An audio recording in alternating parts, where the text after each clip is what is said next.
સમાચારોની શરૂઆત મહત્વના સમાચારોથી ભાવનગરમાં મંદિરમાં મનપા દ્વારા ડિમોલેશન કરાયું।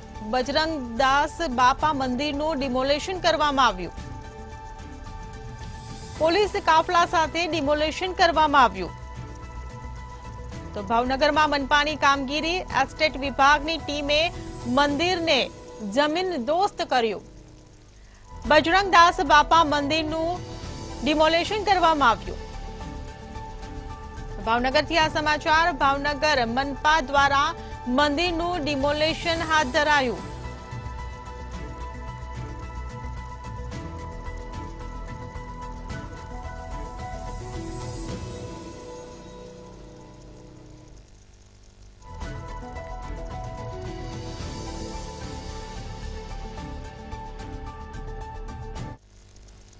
સુરત મુઝફ્ફરપુર ટ્રેનને રોકવામાં આવી। સુરતથી આ સમાચાર। મુઝફ્ફરપુર ટ્રેનને રોકવામાં આવી છે। ગંગાધરા સ્ટેશન પર આ ટ્રેનને રોકી દેવામાં આવી છે।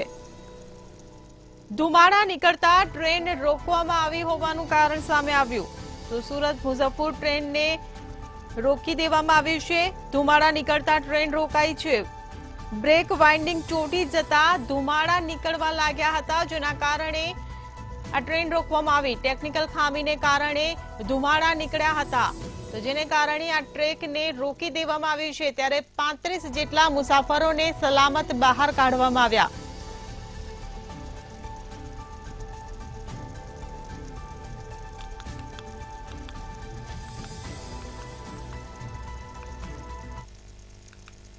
રાજકોટના ઉપલેટાથી ગ્રામ્ય એસઓજીની ટીમે નકલી બિયારણ ઝડપી પાડ્યું છે। ઉપલેટામાં ગ્રામ્ય એસઓજીની ટીમ પેટ્રોલિંગમાં હતી, તે દરમિયાન વ્રજવિલાસ હોટલની પાસે રહેલા ગોડાઉનમાંથી શંકાસ્પદ બિયારણનો જથ્થો મળી આવ્યો હતો।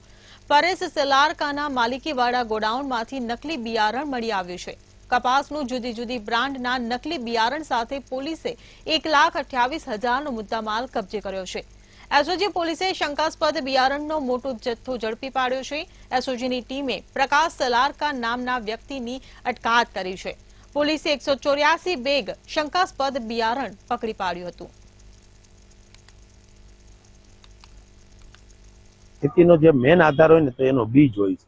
જો ડુપ્લિકેટ બીજ જ ડુપ્લિકેટ આવે તો એ ખેતી ખેડૂતને તો નુકસાન થાય, પણ રાષ્ટ્રને પણ મોટું નુકસાન થાય। તો આનાથી બહાર નીકળવા માટે આખા તંત્ર એક તેમને કે આ તો હું તો કહું કે આતંકવાદી કરતા પણ મોટામાં મોટી પ્રવૃત્તિ કહેવાય કે ડુપ્લિકેટ બિયારણ છે। કારણ કે ખેતી અને ખેડૂતોનું તો આખું વર્ષ બગડે છે। તો આવા કોઈ ધંધા કરતા હોય તો એના ઉપર કડકમાં કડક પગલા લેવા જોઈએ। કારણ કે કોઈ પણ ખેડૂત જયારે બિયારણ વાવે છે અને એનું બિયારણ ડુપ્લિકેટ છે તો એને તો 2-3 મહિને ખબર પડે।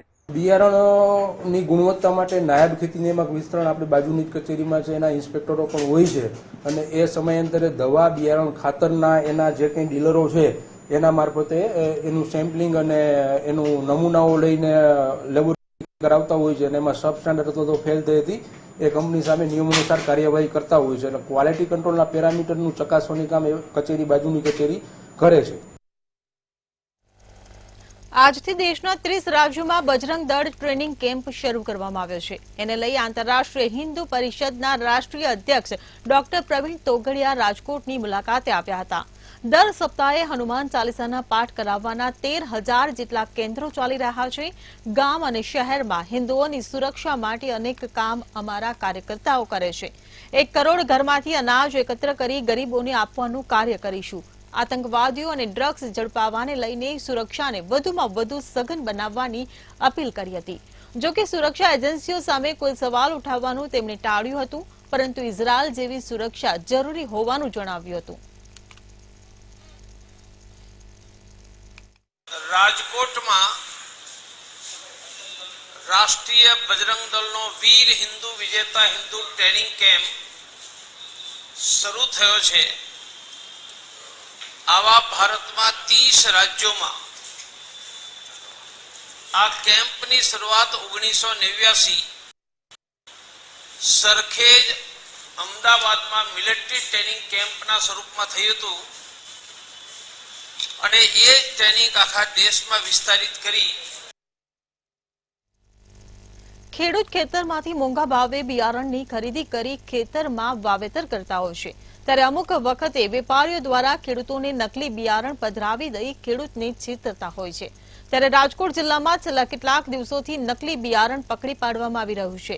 ત્યારે બીજ પ્રમાણન અધિકારીએ જણાવ્યું હતું કે બિયારણની ખરીદી કરતા પહેલા ખેડૂતોએ યોગ્ય ટેગ લાગ્યું છે કે નહીં તેની ખાતરી કરવી જોઈએ, સાથે જ યોગ્ય પેકેજિંગ થયું છે કે નહીં તે પણ ચકાસવું જોઈએ, જેથી ફરી વાવેતર બાદ પોતાના પાકની યોગ્ય નીપજ લઈ શકે।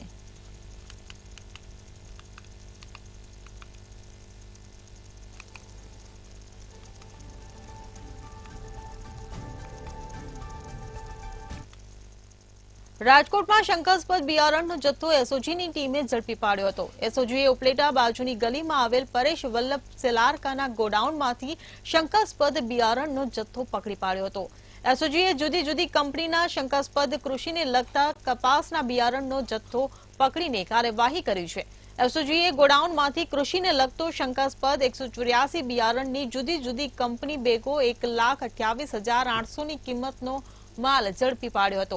એસઓજીએ શંકાસ્પદ બિયારણ ઝડપી ઉપલેટા પોલીસ સ્ટેશન ખાતે લાવી તપાસ શરૂ કરી હતી।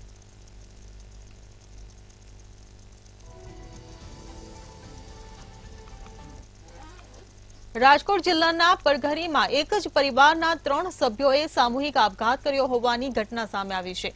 રાજકોટના પરિવારે પડઘરી ખાતે રિક્ષામાં બેસી માતા પિતા અને પુત્રએ દવા પી આત્મહત્યા કરી હોવાની ઘટના સામે આવી છે।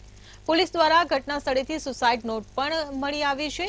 તો હાલ તો પોલીસ દ્વારા વધુ તપાસ હાથ ધરવામાં આવી રહી છે।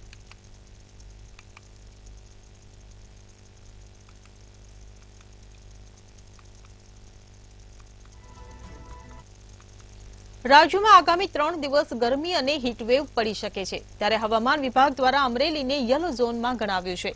અમરેલીમાં તાપમાન 44 ડિગ્રી આસપાસ રહ્યું હતું। ભારે તાપ અને ગરમીથી બચવા લોકો ઠંડા પીણા જેવા કે શેરડીનો રસ, લસ્સી વગેરે પી રહ્યા છે। ભારે તાપને લઈ અમરેલી સિવિલ હોસ્પિટલના સુપ્રિન્ટેન્ડન્ટ ડોક્ટરે લોકોની સલાહ આપતા જણાવ્યું હતું કે લોકોએ કામ વગર ઘર બહાર નીકળવાનું ટાળવું જોઈએ। લૂ લાગવાના લક્ષણો જેવા કે ચક્કર આવવા, ઝાડા ઉલટી, માથું દુખવું વગેરે દેખાઈ આવે તો તુરંત ડોક્ટરની સલાહ મુજબ સારવાર કરવી હિતાવહ છે।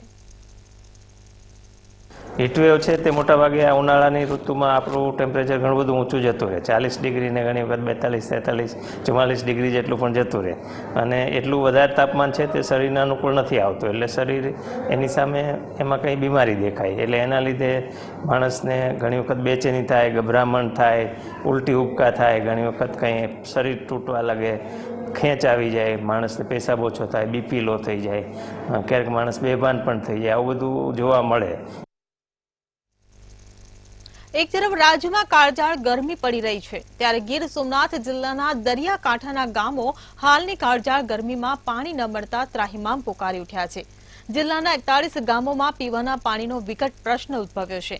ગામમાં નર્મદા લાઇન અને અન્ય સ્ત્રોતો હોવા છતાં પણ પાણી નથી। ત્યારે આ પાણીની મુશ્કેલીને પહોંચી વળવા જિલ્લા તંત્ર દ્વારા 41 ગામોમાં ટેન્કર દ્વારા પાણી વિતરણ શરૂ કરાયું છે।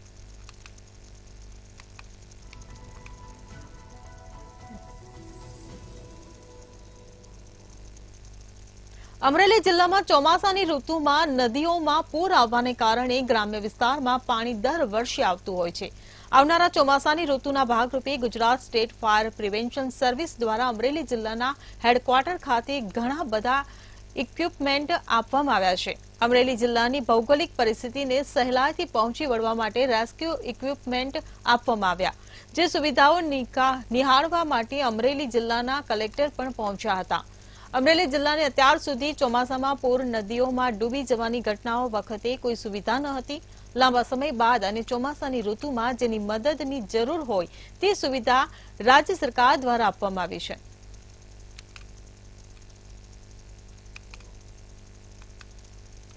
Gujarat state fire prevention services દ્વારા નગરપાલિકાની ફાયર ટીમ્સને જે ઇક્વિપમેન્ટ આપ્યા છે એનું આજે ઠેવી ડેમ ખાતે એક ડેમો રાખવામાં આવેલ છે। એમાં કોઈ પણ એવી એમરજન્સી થાય અને ફાયર ડિપાર્ટમેન્ટને રેસ્પોન્સ કરવું પડે એના માટે એક કંટ્રોલ રૂમની વ્યવસ્થા, કોઈ પર્સન પાણીમાં ડૂબી જાય એના માટે એક રિમોટ કંટ્રોલ બોય એનું પણ ડેમોન્સ્ટ્રેશન રાખવામાં આવ્યું। દરિયામાં અથવા બીજા કોઈ લેકમાં આવી એમરજન્સી થાય એને રેસ્પોન્સ કરવા માટે એક પ્લાસ્ટિક ટ્રાન્સપોર્ટેબલ બોટ છે આવનારા ચોમાસાની પૂર્વ તૈયારીના ભાગરૂપે હાલમાં Gujarat state fire prevention service દ્વારા અમરેલી જિલ્લાના હેડક્વાર્ટર ખાતે ઘણા બધા એવા રેસ્ક્યુ ઇક્વિપમેન્ટ આપવામાં આવેલા છે કે અહીંયાની ભૌગોલિક પરિસ્થિતિને પહોંચી વળવા માટે અમે સરળતાથી કામગીરી કરી શકીએ તેની માટે underground water camera, rescue boat તેમજ ઓટો રોબોટ કે જે રોબોટ બોયાના નામથી પરિચિત છે, 1 કિલોમીટરની રેન્જ સુધીમાં કોઈ ડૂબતા વ્યક્તિને બચાવવા માટે જેનો ઉપયોગ કરી શકીએ. મોડાસામાં નકલી સિંચાઈ કચેરીના આક્ષેપ મામલે મોટા સમાચાર સામે આવી રહ્યા છે. અરવલ્લીના મોડાસામાં નકલી સિંચાઈ કચેરીનો જે આક્ષેપનો મામલો હતો ત્યારે વર્તમાન અને પૂર્વ સિંચાઈ અધિકારીના નિવેદન સામે આવ્યા છે. સિંચાઈ અધિકારી NL પરમારનું નિવેદન સામે આવ્યું છે. નિવૃત્ત સિંચાઈ અધિકારીની મુલાકાત માટે આવ્યો હતો તેવું નિવેદન તેમણે આપ્યું છે. સાથે જ અનુભવી અધિકારીને મળી તળાવ અંગેના જવાબ માટે આવ્યો હોવાનું પણ નિવેદન આપ્યું છે.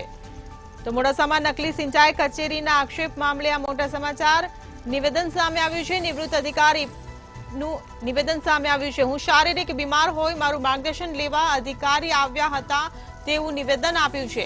મારા સમયના સિક્કા અંદર હતા, અહીં કોઈ ખોટું થતું નથી તેવું પણ તેમને નિવેદન આપ્યું.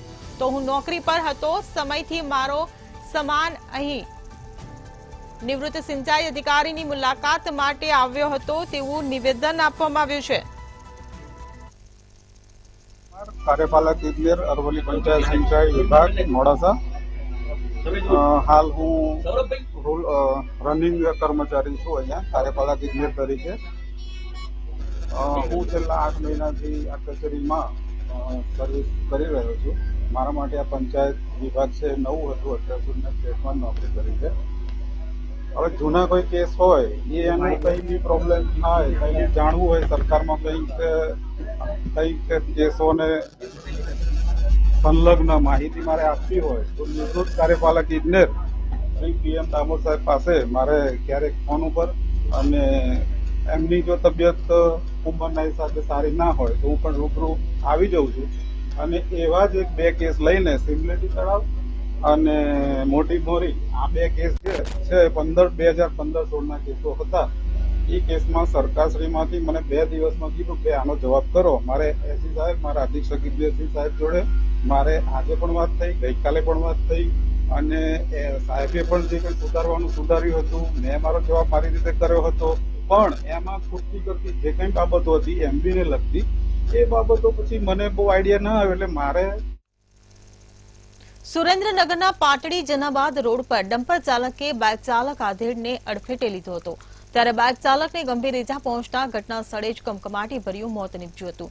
આ બનાવની જાણ પરિવારજનોને થતા પરિવાર ઘટના સ્થળે પહોંચ્યો હતો અને હૃદયદ્રાવક દ્રશ્યો સર્જ્યા હતા. મૃતદેહને PM અર્થે પાટડી સામૂહિક આરોગ્ય કેન્દ્ર ખાતે ખસેડવામાં આવ્યો હતો.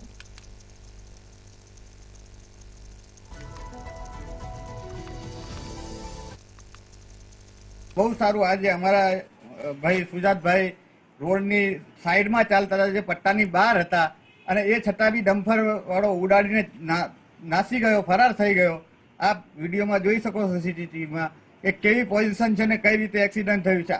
અવારનવાર બનાવ બનતા રહે છે. 2 દિવસ પહેલા પાટડીમાં એ જ જગ્યા પર એક ભાઈના કારડી ભાગી જવાથી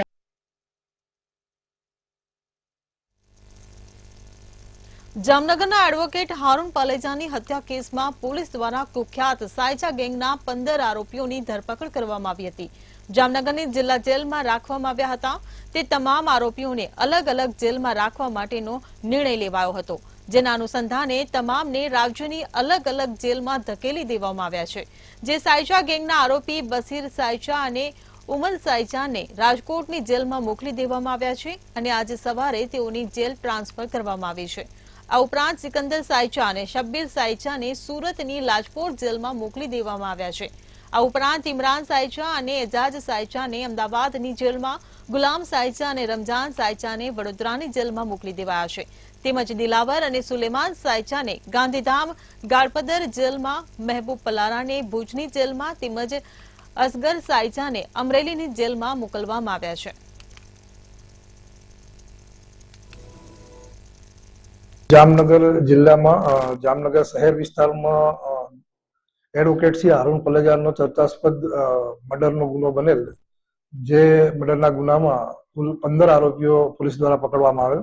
તે 15 આરોપીઓને જામનગર સબ જેલ ખાતે રાખવામાં આવેલ હતા, પરંતુ સિક્યુરિટી પર્પઝ ઉપર અને આરોપીઓને સાથે રાખવાથી ભવિષ્યમાં નુકસાન જોઈને પોલીસ દ્વારા રિપોર્ટ કરી અને 15 આરોપીઓને ગુજરાતની અલગ અલગ જેલની અંદર મોકલવામાં આવેલ છે, જેમાં અમદાવાદ, રાજકોટ, વડોદરા, સુરત, ગાંધીધામ અને ભુજ જેલમાં 6 અલગ અલગ જેલોમાં 15 આરોપીઓને મોકલી આપવામાં આવેલ છે. જૂનાગઢમાં મનપા કચેરી ખાતે મહિલાઓએ પાણી સહિતના પ્રશ્નોને લઈ હંગામો મચાવ્યો હતો. મનપા કચેરીએ વાળંદ સોસાયટી વિસ્તારની મહિલાઓએ હંગામો કર્યો હતો. પાણી સહિતના પ્રશ્નોને લઈ મહિલાઓ દ્વારા ભારે સૂત્રોચ્ચાર કરવામાં આવ્યા હતા. ત્યારે મહિલાઓ દ્વારા કમિશનરને પાણી સહિતના પ્રશ્નોને લઈ રજૂઆત કરવામાં આવી હતી.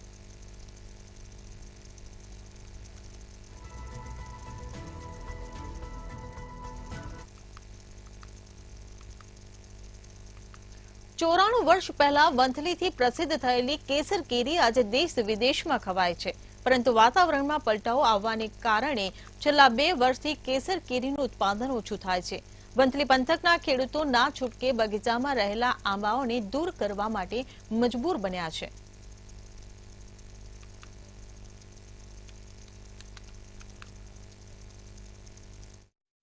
અને જે વાવાઝોડા આવે છે, જે ગ્લોબલ વોર્મિંગના કારણે જે વરસાદ આવે છે સિઝન વગરનો, એના કારણે જે આંબાના પાકનો શોધ વળી જાય છે, જેથી ખેડૂત આંબાની ખેતીમાં થાકી ગયા છે. ને અત્યારે હાર્વેસ્ટિંગનો સમય છે, છતાં પણ ખેડૂત આંબા કપવે છે. ને હાર્વેસ્ટિંગના સમયે અત્યારે આંબા કાપવાનું ચાલુ જ ના હોય, એના બદલે અત્યારે હાર્વેસ્ટિંગનો સમય છે અને ખેડૂત આંબા કપવે છે. તમે આપ નજરે જોઈ શકો છો કે અત્યારે હાર્વેસ્ટિંગના સમયમાં પણ ખેડૂત કેટલો કંટાળ્યો છે, તમે નજર કરી લો. પણ આંબામાં મોર આવે ત્યારે અમે અમુક અંદાજ કાઢી અને ખેડૂતને રોકડા પૈસા આપી અને કેરીનો પાક અમે રાખી લઈએ. પછી વચ્ચે ગમે ત્યારે અકસ્માત થાય, વાવાઝોડા આવે છે, પછી હવામાન પલટો કરે, આવી બધી બાબતથી અમે કેરી પૂરતી લઈ શકતા નથી. જે અમે 500 મણ કેરી ધારીને ઇજારો રાખ્યો હોય, ત્યાં 200 મણ કેરી થાય, એટલે પાછલા 300 મણ કેરીના રૂપિયા અમને તૂટે છે. બરોબર, એટલે આવી બધી અમને અકસ્માતોની બધી અમને ખેડૂતને અને ઇજારદારને બહુ મોટી હાલાકી થઈ પડી છે. ફળોનું રાજા એટલે કેસર કેરી. વંથલી વિસ્તારમાં કેસર કેરીનું ઉદ્ભવ થયેલું છે. કેસર કેરી સૌરાષ્ટ્ર જ નહીં સમગ્ર ગુજરાત અને દેશભરમાં લોકપ્રિય ફળ બની ગયું છે. ત્યારે કેસર કેરીના પાકને લઈ આ વર્ષે ગ્લોબલ વોર્મિંગને કારણે છે માઠી અસર જોવા મળી રહી છે. ત્યારે ખેડૂતો છે હાલ હાર્વેસ્ટિંગના સમયગાળા દરમિયાન પોતાના આંબાના બગીચાઓમાંથી આંબાના ઝાડને દૂર કરવા માટે મજબૂર બન્યા છે, તે કપાવી રહ્યા છે. ત્યારે હાલ ખેડૂતો છે તે સરકાર પાસે છે વળતરની માંગ કરી રહ્યા છે. હાર્દિક વાણિયા, મંતવ્ય ન્યૂઝ, વંથલી. મોરબીના ચીખલી ગામે 2 પરિવારો વચ્ચે મારામારી થઈ હતી. માળિયા મિયાણાના ચીખલી ગામે 2 પરિવારોમાં બબાલ થતા મારામારી પર ઉતરી આવ્યા હતા. આ બબાલ લગ્નમાં થયેલ બોલાચાલીને લઈને થઈ હતી. ત્યારે મારામારીમાં સામસામે 9 જેટલા લોકો ઘાયલ થતા સારવાર અર્થે હોસ્પિટલ ખસેડવામાં આવ્યા હતા. આ મામલે મોરબી પોલીસે ફરિયાદ નોંધી તપાસ હાથ ધરી છે.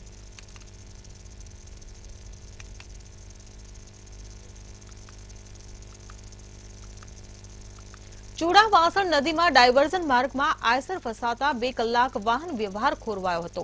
ચુડા અનુસૂચિત જાતિની સમાજવાડી સામેના રોડનું કામ શરૂ કરવા માટે રસ્તો ખોદવામાં આવ્યો છે.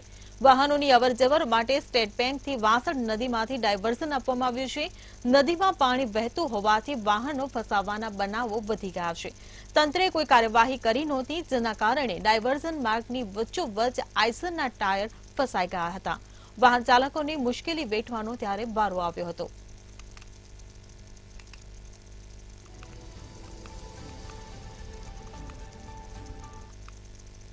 વિશ્વમાં અનેક પ્રકારના વ્યક્તિઓ પોતાની કલાથી વિશ્વમાં ખ્યાતનામ થતા હોય છે.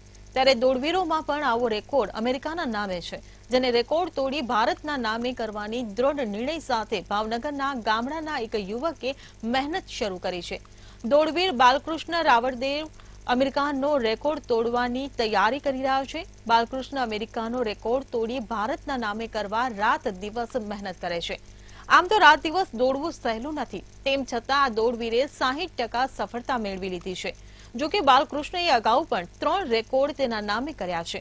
જેમાં પ્રથમ રેકોર્ડ સુરતના પીપી સવાણી સંસ્થામાં ઓર્ગન ડોનેશન માટે 24 કલાક સતત 210 km દોડીને રેકોર્ડ કર્યો છે, જ્યારે બીજો રેકોર્ડ 12 કલાકમાં 120 કિલોમીટર દોડીને અલંગમાં પર્યાવરણ જાગૃતિ માટે રેકોર્ડ કર્યો છે. તો ત્રીજો રેકોર્ડ સ્વચ્છતા માટે ભાવનગરથી ગાંધીનગર 240 કિલોમીટર સતત 22 કલાક દોડીને રેકોર્ડ કર્યો છે.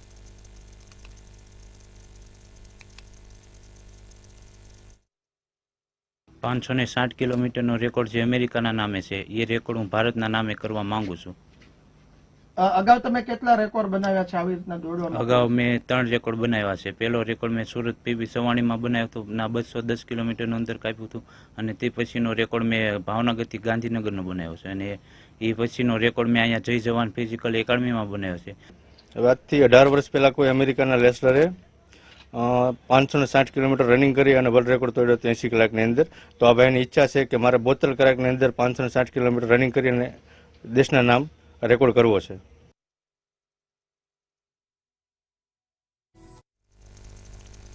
મૃત્યુની ક્ષણને પરિવાર દ્વારા મંગળ બનાવવામાં આવી. તો મહત્વના સમાચાર મળી રહ્યા છે બોટાદથી. બોટાદમાં મૃત્યુની ક્ષણને પરિવાર દ્વારા મંગળ બનાવવામાં આવી. ઢસા ગામના 95 વર્ષીય જમનાબેનનું મૃત્યુ નિપજ્યું હતું, ત્યારે પરિવાર દ્વારા લોકોને ઉત્તમ ઉદાહરણ પૂરું પાડવામાં આવ્યું છે. જમનાબેનના મૃત્યુ બાદ ચક્ષુદાન તેમજ દેહદાન કરવામાં આવ્યું છે અને એક દાખલો બેસાડવામાં આવ્યો છે. લોક જાગૃતિને લઈને ઢોલ વગાડીને અંતિમ યાત્રા કાઢવામાં આવી. બોટાદથી આ સમાચાર. મૃત્યુની ક્ષણને પરિવાર દ્વારા મંગળ બનાવવામાં આવી. ઢસા ગામના 95 વર્ષીય જમનાબેનનું મૃત્યુ નિપજ્યું હતું, ત્યારે પરિવાર દ્વારા લોકોને ઉત્તમ ઉદાહરણ પૂરું પાડવામાં આવ્યું. જમનાબેનના મૃત્યુ બાદ તેમનું ચક્ષુદાન અને દેહદાન કરવામાં આવ્યું.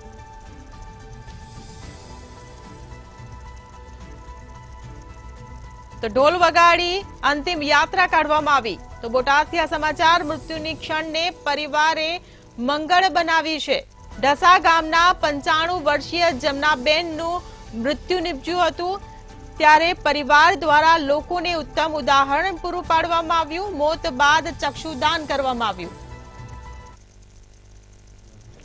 હું બીએલ રાજપરા, બાબુભાઈ રાજપરા, અમારા પરિવારના સ્વર્ગસ્થ વાઘજીભાઈ કેશવભાઈ રાજપરાના ધર્મપત્ની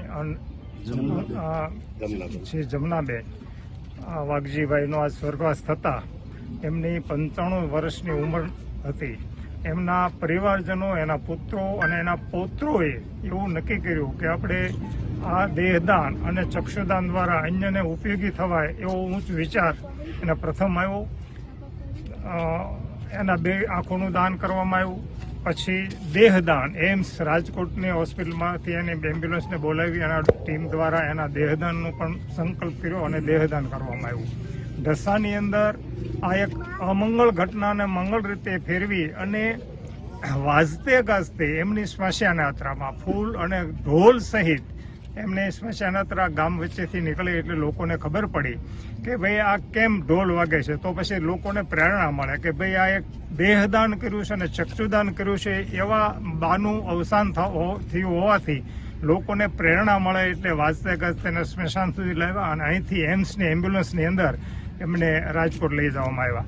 બંને આંખો દ્વારા અન્યને નેત્ર રોપણથી એને પેલું મળશે અને આ બોડી મેડિકલ કોલેજના સ્ટુડન્ટ માટે એના અભ્યાસ માટે રાજકોટમાં ઉપયોગમાં આવે એવા શુભ વિચારથી આ પરિવારે જે સંકલ્પ કર્યો છે અને ઢસાને પ્રેરણા આપી છે.